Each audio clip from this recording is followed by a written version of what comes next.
Assalamualaikum warahmatullahi wabarakatuh. Perkenalkan, nama saya Muhammad Kiki Medio. Saya berasal dari Prodi Pendidikan Seni Rupa. Pada kesempatan kali ini, saya akan mempresentasikan artikel saya yang berjudul Waspada Cybercrime dan Penanganannya. Latar belakang. Platform digital saat ini sudah menjadi hal yang lumrah di era modern sekarang ini. Kita dapat dengan mudah menjumpai berbagai pekerjaan yang menggunakan platform digital untuk berbagai keperluan sehari-hari seperti kegiatan belanja online, surat menyurat, pengurusan data pribadi, registrasi, dan kegiatan lainnya. Hal ini tidak terlepas dari keunggulan yang ditawarkan oleh platform digital itu sendiri, karena murah, cepat, dan mudah dioperasikan serta berbagai keunggulan lainnya. Namun, ada pula banyak kelemahan yang dijadikan celah oleh oknum-oknum tertentu untuk melakukan kejahatan. Banyak kerugian yang dirasakan oleh pengguna platform digital akibat dari ulah oknum-oknum tidak bertanggung jawab ini. Pertama, yaitu apa itu cybercrime? Cybercrime adalah tindakan ilegal yang dilakukan oleh pelaku kejahatan dengan menggunakan teknologi komputer dan jaringan internet untuk menyerang sistem informasi korban. Misalnya melakukan hack sosial media, membobol perangkat teknologi serta data korban, lalu kemudian menyikat habis saldo rekening ataupun kartu kredit korban. Cybercrime di Indonesia diatur dalam Undang-Undang Nomor 11 Tahun 2008 tentang Informasi dan Transaksi Elektronik, sebagaimana telah diubah menjadi UU Nomor 19 Tahun 2016. Jadi belum ada UU Cybercrime secara khusus. Selanjutnya yaitu jenis kejahatan dan motif cybercrime di dunia digital. Yang pertama, pencurian identitas. Biasanya, motif pelaku akan menyalahgunakan identitas orang lain dengan nama, nomor telepon, hingga nomor identitas diri dan nomor kartu kredit guna mengambil keuntungan finansial. Yang kedua adalah kejahatan phishing, yaitu penipuan dengan mengelabui korban seperti mengirimi link palsu, membuat website bodong, dan sebagainya.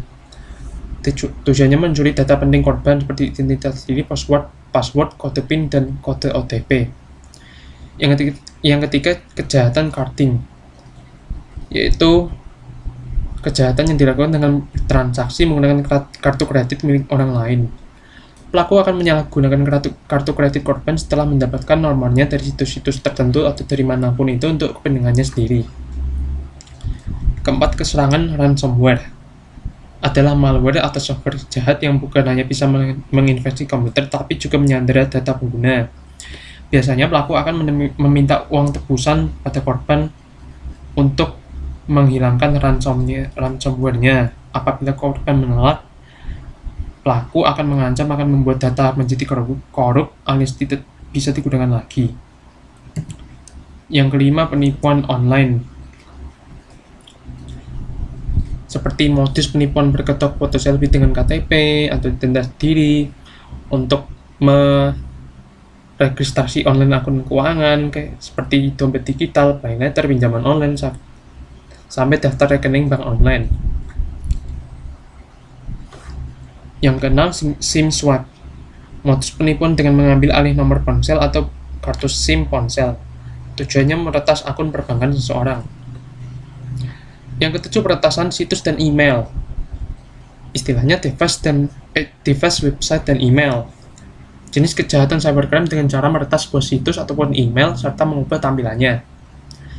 Yang kedelapan, kejahatan skimming adalah kejahatan perbankan dengan cara mencuri data kartu debit atau kartu kredit untuk menarik dana di rekening. Dengan membobol informasi pengguna memakai alat yang dipasang pada ATM atau mesin EDC. Yang kesembilan adalah OTP fraud. Penyebab OTP fraud adalah malware semacam virus yang menyerang perangkat lunak. Penyebab lainnya karena melalui aplikasi social engineering seperti via telepon, SMS, email. Yang 10, pemalsuan data atau data forgery adalah kejahatan dengan memalsukan data atau dokumen penting melalui internet. Biasanya kejahatan ini menyasar pada dokumen penting milik e-commerce atau penyedia situs belanja online. Yang ke-11, kejahatan konten ilegal seperti informasi hoaks, pornografi, maupun informasi menyangkut rahasia negara, propaganda untuk melawan pemerintah yang sah. Yang ke-12, teroris dunia maya atau cyber terrorism adalah kejahatan yang mengganggu atau membuat kerusakan terhadap suatu data di jaringan komputer. Pelaku menawarkan diri kepada korban untuk memperbaiki data tersebut yang sudah disabotase dengan bayaran tertentu. Yang ke-13 adalah mata-mata atau cyber espionage, yaitu kejahatan yang memanfaatkan internet untuk melakukan kegiatan mata-mata terhadap pihak lain. Biasanya terhadap saingan bisnis yang dokumen atau data-data pentingnya tersimpan dalam suatu sistem yang computerized. Yang terakhir, menjiplak situs orang lain, yaitu pelanggaran terhadap hak atas kekayaan intelektual atau HAKI orang lain di internet. Misalnya meniru tampilan situs orang lain secara ilegal, menyiarkan informasi yang merupakan rahasia dagang orang lain. Ada beberapa hal yang bisa dilakukan untuk mencegah dan menangani cybercrime. Yang pertama, selalu melindungi gadget, komputer, atau perangkat lain yang digunakan, supaya orang lain tidak semena-mena menggunakan dan melakukan hal-hal yang di luar nalar. Selanjutnya, jangan gunakan software bajakan. Usahakan menggunakan software yang resmi. Yang ketiga, pasang perangkat lunak keamanan yang up-to-date. Hal itu akan memberikan definisi ancaman kejahatan cyber dan virus yang belum terdeteksi dalam versi security software sebelumnya. Yang keempat, menggunakan data encryption supaya teks yang dikirim dalam suatu komunikasi tidak bisa dicatat dan bisa mencegah akses yang tidak sah. Kelima, selalu memiliki sikap waspada. Jangan langsung percaya terhadap setiap email, telepon, pesan, ataupun iklan yang di internet. Keenam, selalu periksa data bank dan data kartu kredit secara teratur. Gunanya untuk mendeteksi transaksi yang sifatnya mencurigakan atau hal-hal yang berhubungan dengan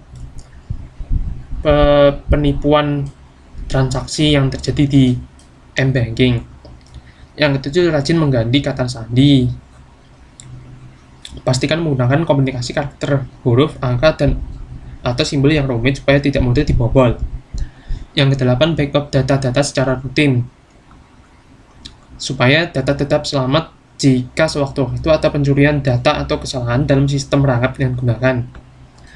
Yang sembilan, jangan sembarangan membagikan info pribadi supaya tidak mudah dibobol, seperti foto di WhatsApp mungkin seharusnya tidak usah dibagikan. Yang 10, abaikan lampiran surat elektronik dan URL yang terindikasi mencurigakan. Jangan hiraukan juga postingan aneh yang banyak berkentayangan di media sosial. Yang ke-11, jangan langsung tergiur, gunakan waktu untuk berpikir lebih panjang dan matang. Jangan terburu-buru mengambil keputusan. Santai aja dan pelajari apa yang mereka tawarkan, misalnya kalau ada tawaran menggiurkan lewat internet. Yang ke-12, laporkan ke pihak yang berwenang, khususnya untuk berkaitan dengan eksploitasi seksual, pemerasan, penindasan, dan pencurian identitas. Sekian presentasi dari artikel saya. Apabila ada kesalahan, mohon maaf sebesar-besarnya. Wassalamualaikum warahmatullahi wabarakatuh.